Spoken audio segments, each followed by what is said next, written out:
আসসালামু আলাইকুম। সবাই কেমন আছেন? আজকে সকাল সকাল আমাদের সোনালী মুরগির ফার্মে চলে আসলাম। ওইদিকে আমাদের ব্রয়লার মুরগি বিক্রি করা হচ্ছে, আর এখানে আমি পানি দিচ্ছি একা একা।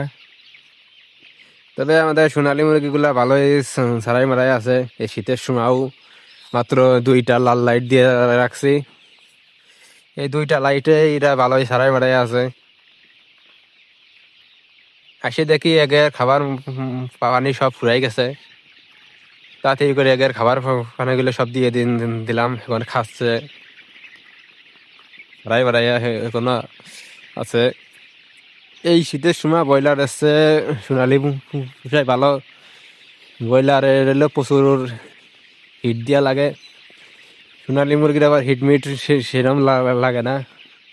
সেই কারণে আমার কাছে মনে হয় যে সোনালি পুষাই ভালো। আরও আমাদের এই প্রজেক্টটা হলো গিয়ে মাঠের সাইডে, এই কারণে হলো আরও শীত লাগে বেশি, বাতাস আসে। সেই কারণে আমরা এই শীতের সময় সোনালি উঠাই, যাতে মুরগি পানি টানি না জমে। শীতের সময় কোন মুরগি করলে সব থেকে ভালো হয়? যারা অভিজ্ঞ আছেন তারা কমেন্টে করেন।